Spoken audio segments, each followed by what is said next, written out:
পাটাচাৰকুছিত প্ৰাগজ্যোতি ক্লাবৰ সৌজন্য আৰু পাটাচাৰকুছিৰ বৃহত্তৰ ৰাইজৰ সহযোগত ডক্টৰ ভূপেন হাজৰিকাৰ অতিকে মোহনীয়কৈ আৰু খুব সুন্দৰভাৱে এটা আবক্ষ প্ৰতিমূৰ্তি নিৰ্মাণ কৰা হৈছিল। আজি সেই প্ৰতিমূৰ্তিটোৰ আনুষ্ঠানিকভাৱে উদ্বোধন হ'ল। উদ্বোধনী অনুষ্ঠানত উপস্থিত থাকিবলৈ পাই মই গৌৰৱ অনুভৱ কৰিছোঁ আৰু ডক্টৰ ভূপেন হাজৰিকাৰ প্ৰতি আকৌ এবাৰ অসমবাসী ৰাইজৰ হৈ শ্ৰদ্ধাঞ্জলি নিবেদন। স্যাৰ, অসমবাসীৰ বহু আকাংক্ষিত যি বৃন্দাবনী বস্ত্ৰ আহিব, এই বৃন্দাবনী বস্ত্ৰক লৈ আৰু কেনেধৰণৰ স্যাৰ পৰিকল্পনা? বৃন্দাবনী বস্ত্ৰখন অনাৰ বাবে আমি এটা সংগ্ৰহালয় নিৰ্মাণ কৰিব লাগিব। সংগ্ৰহালয়ত টেম্পাৰেচাৰৰ পৰা আৰম্ভ কৰি লাইটিঙলৈকে বিভিন্ন কাৰিকৰী দিশ চকু দিব লাগিব।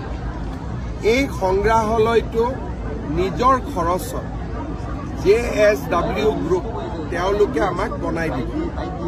ইতিমধ্যে আৰ্কিটেকচাৰেল ড্ৰয়িং আদিৰ কাম আগবাঢ়িছে আৰু খুব সোনকালে নিৰ্মাণৰ কাম আমি হাতত ল'ম। অসম চৰকাৰে খানাপাৰাত ইয়াৰ বাবে ভূমি আবণ্টন দিছে। মই ভাবোঁ 2027 চনৰ আগভাগত আমি এই বস্ত্ৰভাগ অসমলৈ আনিব পাৰিম। আনাৰ ব্যৱস্থাও কৰিবৰ কাৰণে বিশেষ বিমান লাগিব, কাৰণ কাপোৰখন খুব ফ্ৰেজাইল বুলি কয়। সেইকাৰণে সেই গোটেইবোৰ ব্যৱস্থা আৰু কেনেকৈ মানুহে চাব পাৰিব, দৰ্শন কৰিব পাৰিব, এই গোটেই ব্যৱস্থাখিনি আমি কৰিব লাগিব।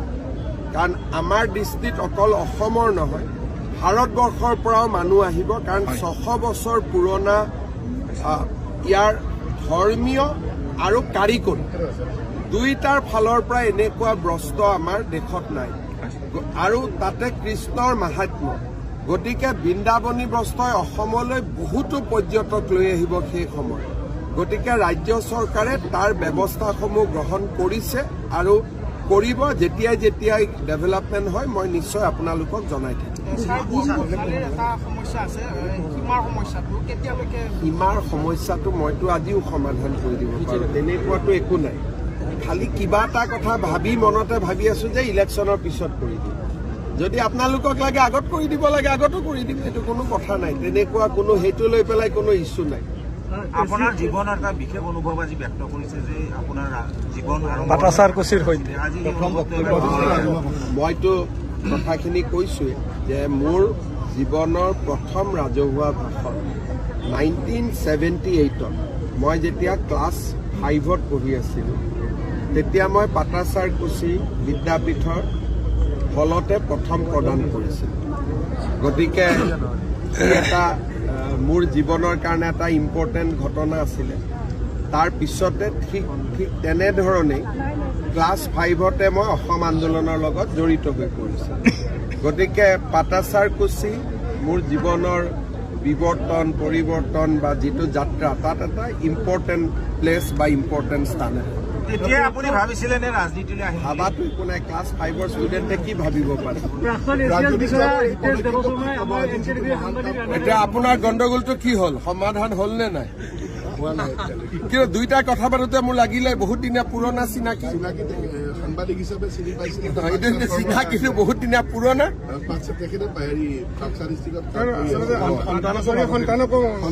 সন্তান কি দুইটা দুদিন পিছত আকৌ বন্ধু হৈ যাব। যিটো কথাৰ মই সুৰ দেখিলো সেইটোতো তাত 70টোৰ চিন নাই। কাৰণ তইতো বাবা ফোনটো থৈ কৈছো আকৌ এবাৰ ফোন কৰিম, পিছত কৰিলি নাই।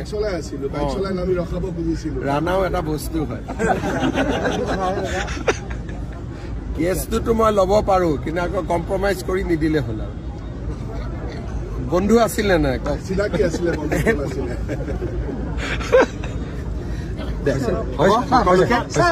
ধেমালি কৰিলো। ৰাজা আমাৰ পুৰণা বন্ধু মানে। আমাৰ মিত্ৰতাটো বৰ্তমান আমি 4টা দল আছো, AGP, BJP, UPPL আৰু BPL।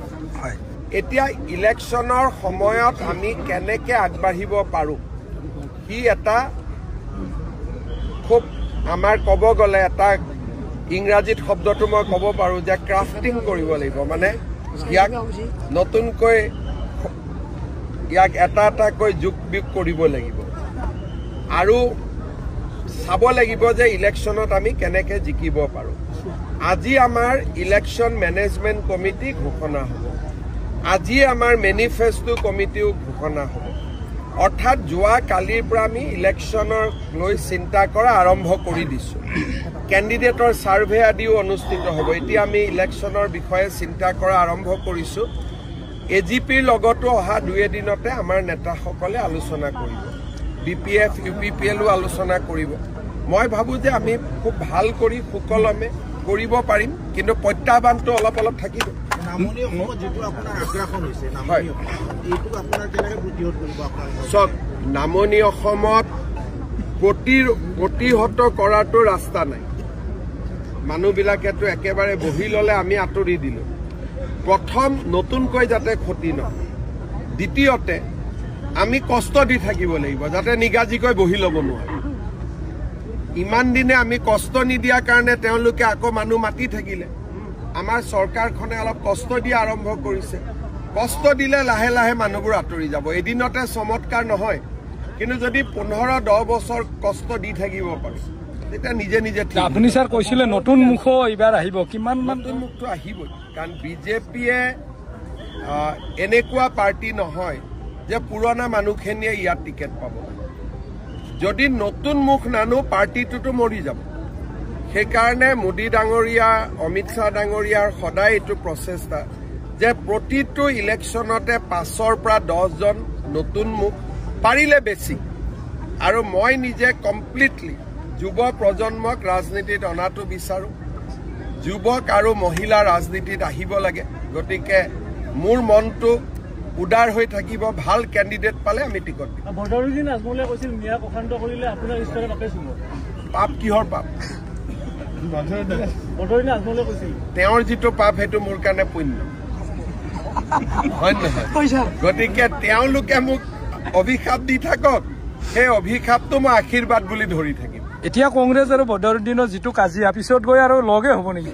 এই কাজিয়া একো নাই, তেওঁলোকে ভোট এটা পাৰ্টিকে, এইবিলাক নাটক ভাচক কৰি লাভ নাই। মিয়াই এটা পাৰ্টিকে ভোট দিব, কাক ভোট দিব ইলেকশ্যনৰ সময়ত তেওঁলোকে সিদ্ধান্ত কৰি থাকিব, কিন্তু তেওঁলোকে ভোটটোত নাভাঙে। আমি ভোটবোৰ ভাঙি থাকোঁ, ইজনক দিওঁ সিজনক দিওঁ। যেনেকে ঘৰত নামঘৰত অলপ অলপ প্ৰসাদ চবকে দিব লাগে, তেনেকে আমিও প্ৰত্যেকটো দলকে এক চিন্তা ভোট দি দিওঁ। কিন্তু মিয়াই এক জেগাতে ভোট দিয়ে, আৰু সেইকাৰণে তেওঁলোক ৰাজনৈতিকভাৱে আগবাঢ়ি গৈ আছে। এতিয়া আমাৰ মানুহখিনিকো লাহে লাহে মই বুজাই আছো যে তেওঁলোক যদি একতা হৈ থাকিব পাৰে, আমাৰো একতা হয়, লাগিলে ভোটটো যি পাৰ্টিকে দিবি।